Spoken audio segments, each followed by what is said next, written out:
So we're doing a video that was one of like you guys' favorite last year. It was the glitchy player rebuild. A lot of you guys always ask me, what are some of my go-to players in franchise, my go-to pitchers? Who are just those players that I always turn to? And when I talk about glitchy players, I don't mean super high rated. I kind of mean like maybe mid 80s, low 80s and below that are really easy to trade for and do really well. They play above that overall that they have in game. So this is inspired by like a roster that I saw in the vault. I'm always going through the roster vault looking for some really cool rosters that are being made, and this guy made a roster called Glitchy Roster, and he actually made it with like my name in it, so I'm assuming he made it for me. So what we're gonna do today is we're gonna compete against his glitchy roster that he created. I'm gonna come up with my own glitchy roster, and then that's what we're gonna go with. So I'm gonna show you guys my roster, I'm gonna show you his roster, and I'm also gonna give you some honorable mentions that possibly could have made the squad. But I hope you do enjoy it. If you do, hit that thumbs up down below, subscribe to the channel if you're doing enjoy the content, and of course get in the comment section. Today I want you to tell me your like biggest pickup. Whenever you do a franchise, who is that one guy and why? Like what makes him really good? I want to know you're a glitchy player. I did make a video yesterday. If you guys did miss it, top corner, go and give it a watch. Of course, all social media links are down in the description below, and I do have a second channel that I'm uploading like stream highlights as well as like other games that I play with, you know, some of the guys. So if you're ever looking for some more content from me, go check out the second channel in the description below. So here we go. I'm gonna go quickly to the vault because I already know I just have to search this to get to the roster so you guys can check out the roster. I don't know like what was the base roster he used. Did he use writing rosters? Did he use somebody else's? What it was. But this is the team. It's a team of glitchy players, Detroit, and it says glitchy and fun for TheAntOrtiz. And I looked at it and I was like, okay, let's go make a video on this. Let's go check it out and let's go compare his to mine. So let's get into it. All right, so he put his team on the Tigers. So what we're gonna do is we're gonna hop to the Tigers. Obviously, we're gonna take a little peek at what he's got going on. And when I looked at this roster, he put prospects in it as well. So he does have some if this was a long-term rebuild. So what we're gonna check is kind of the focus of the MLB squad. So he's got Blake Snell, Dallas Keuchel, Carlos Rodon, Adrian Hauser, and Pablo Lopez. So two of these guys I don't like off the bat. Dallas Keuchel, Carlos Rodon. Big contract, is kind of iffy, 50-50 if he does well. Same with Rodon, 50-50 if he does well. Contract's pretty favorable, but I don't know. I've never had good success with both of these guys.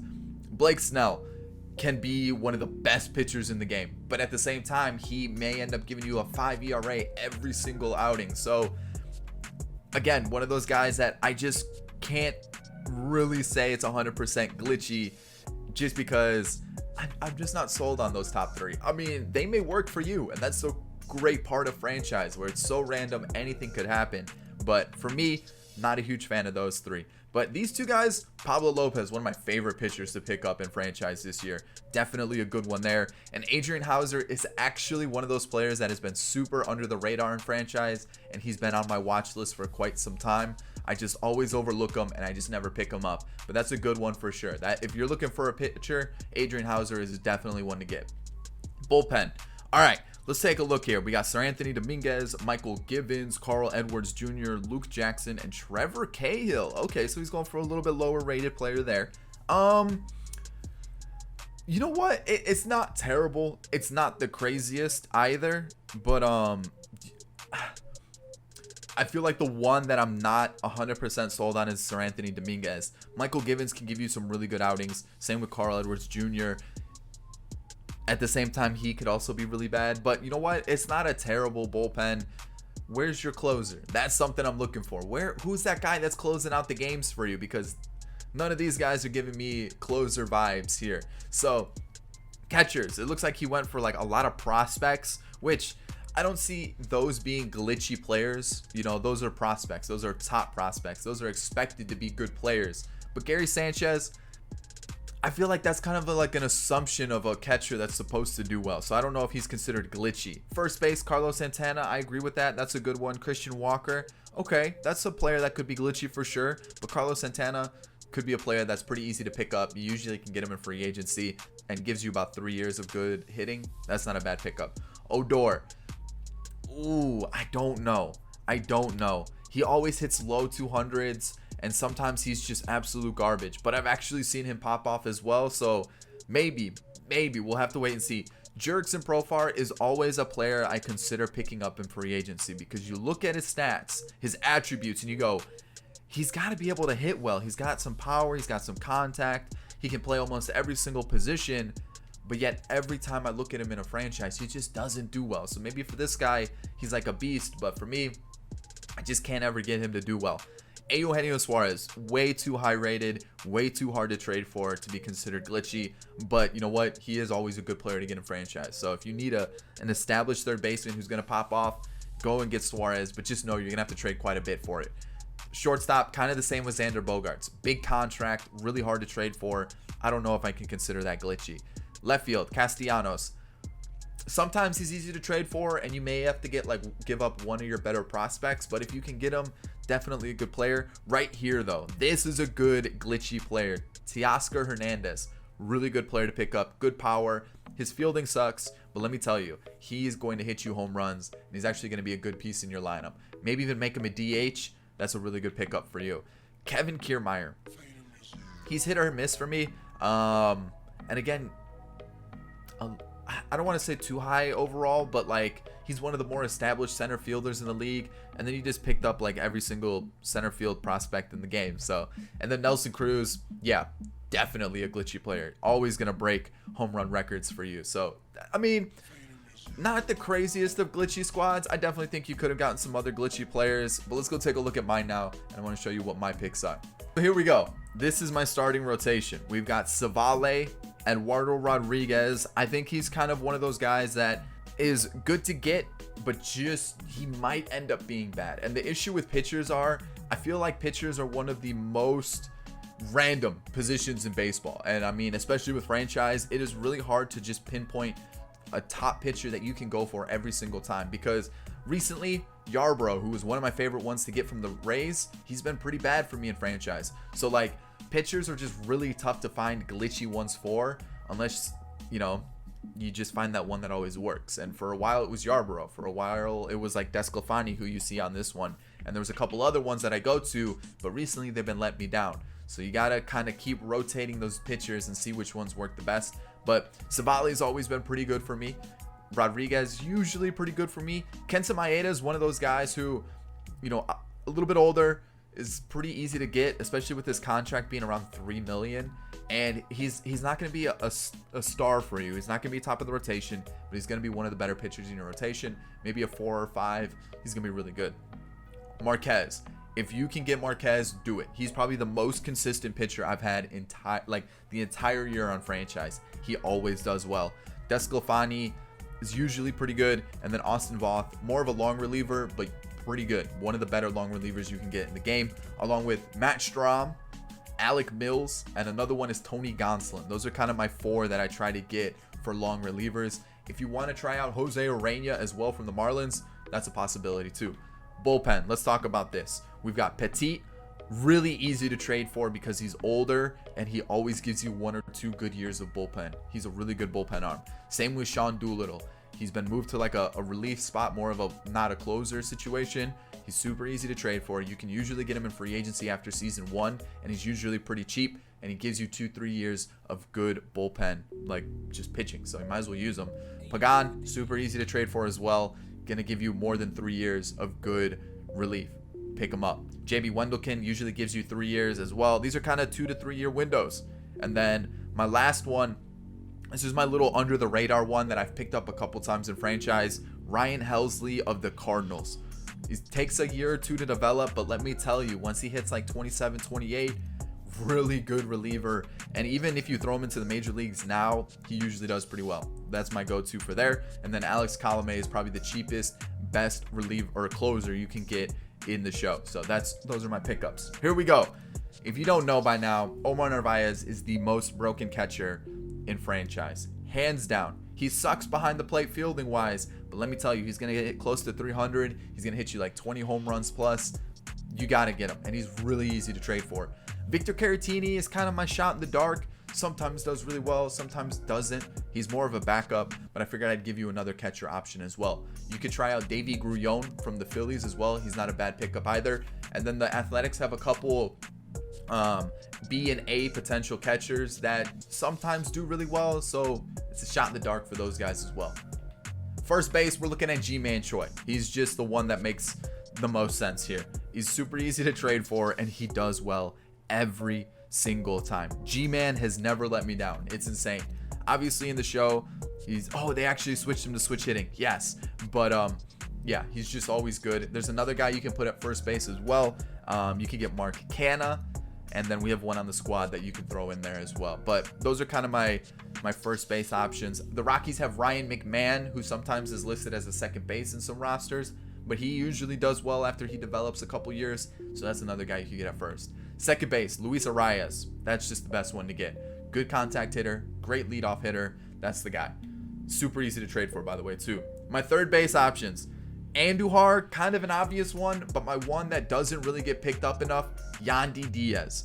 Always gives me 2-3 years of really good hitting. He's not going to hit 40 home runs. He's probably going to sit around the 20s, but he always does really well. I love picking him up. Shortstop, Polanco and Tim Anderson. Those are my go-tos for like super easy to trade for and always hit the ball really, really well. May not be the best with the glove, but offensively, looking at really good shortstops there.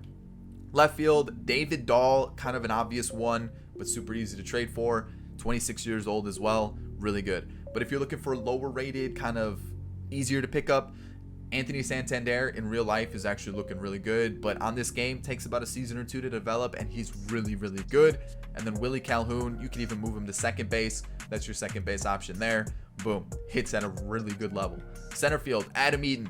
Gives you 1 or 2 good years, and man, is he another good, like, top of the lineup guy. He's going to get on base for you.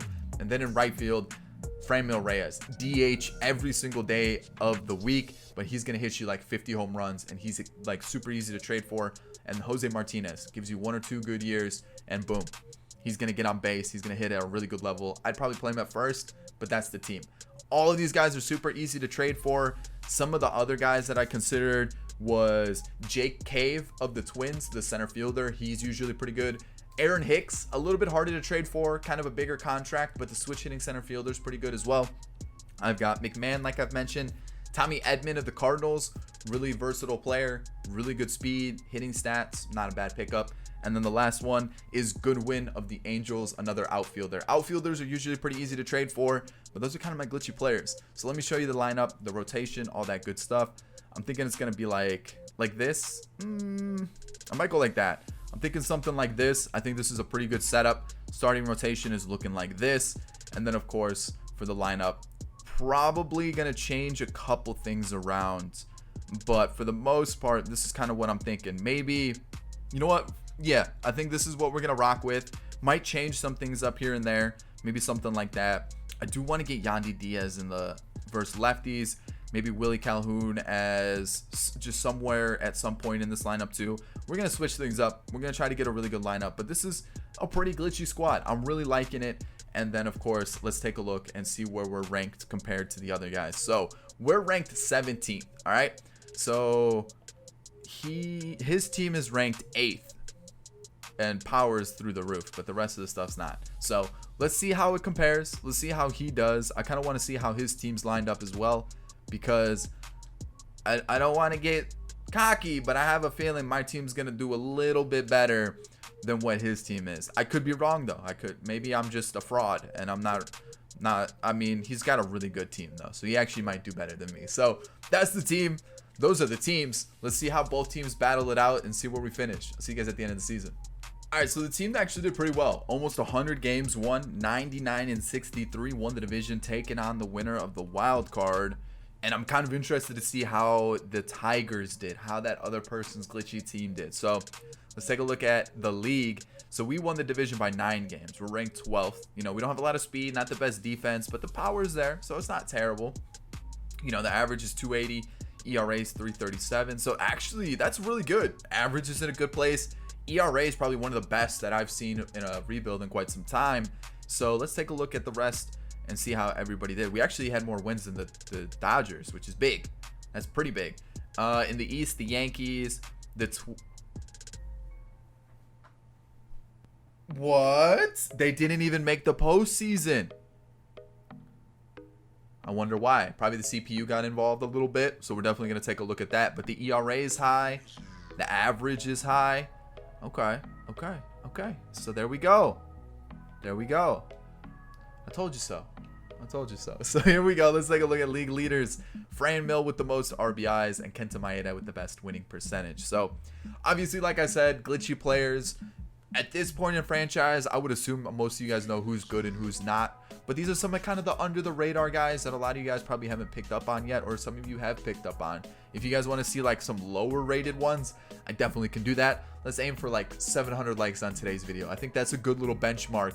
And then I'll do another glitchy one where we have lower rated players to really kind of to build up and kind of keep in your lineup that do well. So because there definitely are some, it's just they kind of take a little bit longer to develop. And I don't know if you guys were looking for those. I thought you guys would be more interested in players that do well right away and are pretty easy to trade for. So you guys can see we had quite a few players up there in some stats and some league leading categories. Franmil Reyes MVP, and that's a good one. All right, so Mike Trout was MVP in the AL. Cy Young, okay. We got Kenta Maeda there. You love to see it. Batting title, all right, okay. Reliever of the year, nothing. Unfortunately, no rookie of the year either. And then nothing for the AL or NL. So, okay. So far, so good. So what we're going to do is we're going to take a look at his team first. See how it did. And so Blake Snell, almost a 5 ERA, 1.7. I told you, it happens. It either does really well or really poorly. Dallas Keuchel was actually not too bad. Definitely not terrible. Rodon struggled a bit. Pablo Lopez is one of my go-tos, and he actually kind of struggled. And then same with Adrian Hauser. So, okay, so these two guys probably shouldn't have been in the team. He probably should have picked up like some actual relievers. Michael Gibbons was good. Trevor Cahill struggled a bit. And then Dominguez, wow, that's not good. Same with Carl Edwards Jr. And Luke Jackson was actually pretty good. So, I mean, like half of his pitching staff did really well. But I definitely think he could have done a little bit better with the pitching. And that was one area that I thought would let him down, was the pitching. So, Jurickson Profar, this is kind of what you can expect from Jurickson Profar. This is why I usually avoid him. I always want him to do well. Like his attributes are super enticing, can play like a bunch of positions. It's just he just never lives up to the hype, you know. Christian Walker struggled a bit, limited appearances, but did struggle. Shea didn't play, Chadwick didn't play, Camposano didn't play. So again, it looked like he went super heavy on like just the starting lineup, and then just kind of threw in top prospects. So I don't know. I feel like kinda could have done a little bit better. Picked a couple more players, really strengthened that team. Kevin Kiermaier struggled. Carlos Santana actually struggled, but for some reason they had him in the 2 spot. I would have swapped Bogarts and Santana, maybe and throw someone else up there, but there we go. But I mean, he still had an 800 OPS, 28 home runs, so it's not terrible. Xander Bogaerts was great. Castellanos was great. Nelson Cruz, great, of course. Even Suarez had a pretty comparable year to most of the other guys. Teoscar Hernandez, I told you, he's really good. Super underrated. 27 home runs, 100 RBIs, 41 doubles. You got Gary doing similar to what Gary usually does. Rougned Odor, this is what I was worried about with Odor. He just kind of struggles. And then that's his team there. Let's go check ours, because I have a feeling ours did a little bit better since we made the postseason. So Austin Voth, more of a long reliever. The whip is high, but pretty good. Pretty solid outing from him. JB Wendell can let me down. I'm not happy about that one. We've got Emilio Pagan, outstanding reliever to get. Ryan Helsley, I told you. What did I tell you? He started under 70 overall, and now he's up. Well, now he's a 70, but 74 for morale is really boosting him. And look at that. This is my super under the radar bullpen arm. If you really need to get one, pick up Ryan Helsley of the Cardinals. He always does really well. Sean Doolittle, fantastic. Petit struggled a bit, which does suck, especially since I said he usually does well. And Colomé, like I mentioned, really good. So I might even swap these two for the playoffs. Aaron Savale, really good. Loved it. Kenta Maeda, Cy Young contender. So, I mean, obviously he does really well. And I know a lot of you guys don't pick up Kenta Maeda. There you go. There's a little under the radar type pickup for you. Herman Marquez, I mentioned, is always good. Eduardo Rodriguez played above his rating there. And Desclafani as a 5, pretty solid. So overall, pitching staff was really good. Like I mentioned, pitchers are really tough to kind of figure out who's going to be good and who's not. They're really random. It's just tough. It's tough. Like you would expect Blake Snell to be really good, and like I showed you, he struggled. So here we go. The bench. Yandy Diaz, he struggled a bit, which sucks because I usually see him do really well.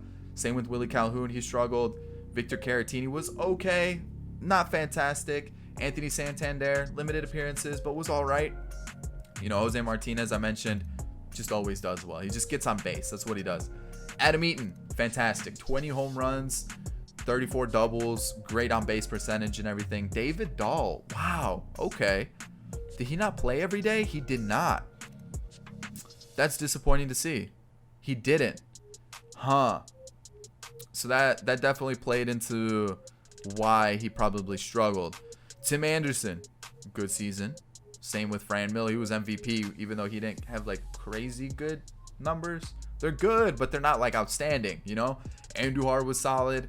Omar Narvaez was really good. Same with Jorge Polanco. And G-Man, 23 home runs, almost 20 doubles. Struck out quite a bit, but you know what? Pretty decent. And Luis Arias, I said he just gets on base, and that's what he does. He just gets on base for you. So overall, I'm pretty happy with the team. Like that's what I expected from them. And even if you put this exact team together, your budget's looking really good. A couple guys become free agents. Logan Forsythe, don't count him, but like Rodriguez does, Colome, Desclafani, Petit, Eaton. So you would still have money to play with come next season, but most of these guys are on pretty friendly contracts as well, and that's why I kind of like picking them up. So let's get into this. Since we're the only team that made the postseason, we're taking on the Reds.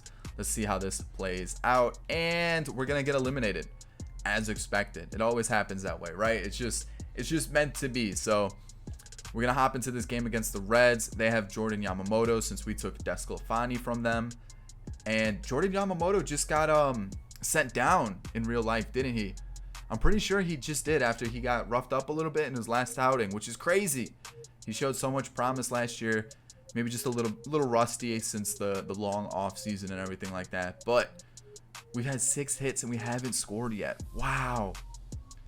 Okay, what's going on here? We're just not putting everything together. Bases are loaded. We get out of that jam, which is big. But our offense is kind of stalled out. Not what you want to see. And if Erod can give us one more inning, that's great. Let's score, though. Let's give him some run support. All right, we're going to take him out. We're going to go to a couple lefties are coming up next. Let's just go to our lefty in the bullpen. 1 run scores. We're getting knocked out by the Reds, man. It's happening. Like, it's just, I already know it. So we're going to go Petit. And, all right, we're going to take him out. We're going to go Helsley. He gets us out of it. Top 9, G-Man versus Bowman. Okay, we get on base. And he's our first baseman. Do we have someone that can play first base? We do, but we don't really have speed on the bench. So, not good. Like, that's not what you want to see.